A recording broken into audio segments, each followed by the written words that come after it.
دیکھیں سیاسی جماعتیں جو ہوتی ہیں ان کو ویسے تو فلیکسیبل ہونا چاہیے، سیاسی جماعتوں میں اتنی انا نہیں ہونی چاہیے، سیاسی لیڈرشپ کو چاہیے کہ وہ اپنی اپنی ناراض لوگوں کو منا لیں۔ اس میں جو منانے میں نے جو سب سے زیادہ فلیکسیبلٹی دیکھی ہے وہ زرداری صاحب میں دیکھی ہے۔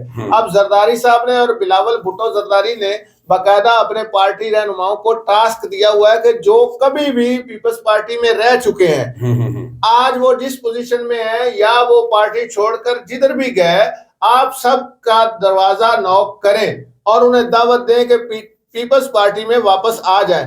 تو انہوں نے ایک اس کو انا کا مسئلہ نہیں بنایا ہوا۔ ابھی جو انہوں نے واپسی کی تھی ندیم افضل چاند صاحب کی، وہ آپ کے سامنے ہے۔ وہ اتنی جلدی جب واپس آئے ہیں تو واپس آتے ہی انہیں پارٹی میں اہمیت دی گئی ہے، یعنی یہ نہیں کہا گیا کہ یہ چونکہ ہمیں چھوڑ کے پی ٹی آئی میں چلے گئے تھے اب ان کو ایک نظر انداز پوزیشن پہ بیک بینچر کے طور پر لیا جائے، انہیں فرنٹ پہ رکھا گیا اور اہمیت دی جا رہی ہے۔ تو زرداری صاحب کیا یہ خوبی ہے کہ وہ اتنا اس کو انا کا مسئلہ اور ضد کا نہیں بناتے، وہ کہتے ہیں کہ چلنا چاہیے سیاست کو آگے۔ تو یہ بتائیے گا طارق جمال صاحب، نواز شریف صاحب اور ان میں تھوڑا سا ہے یہ بات ذہن میں رکھتے ہیں، یہ ان کا ہے مسئلہ، لیکن سیاست میں ایسا نہیں ہونا چاہیے۔ تو آپ بتائیے گا طارق جمال صاحب، آپ زرداری صاحب کی بات کر رہے ہیں تو بتائیے گا سردار لطیف کھوسہ صاحب اور چودھری اعتزاز احسن صاحب، ان کے حوالے سے کوئی معاملات اس میں پیپلز پارٹی میں دوبارہ واپسی کے چل سکتے ہیں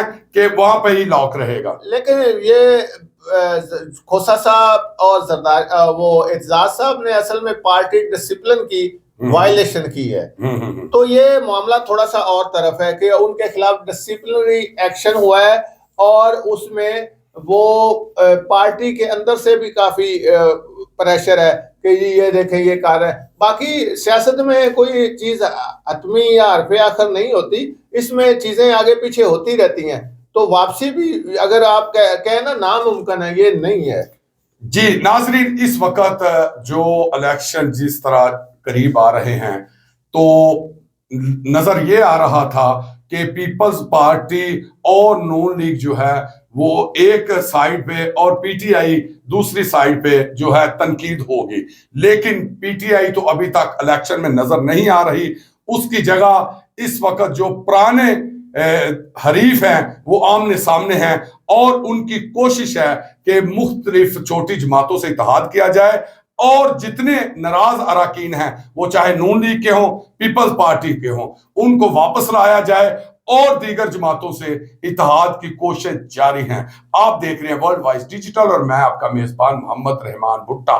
آپ ہمارے چینل کو سبسکرائب کریں اور بیل آئیکن کو بٹن کو دبائیں تاکہ آئندہ سیاسی صورتحال ہم آپ کے سامنے لا سکیں۔ اللہ حافظ۔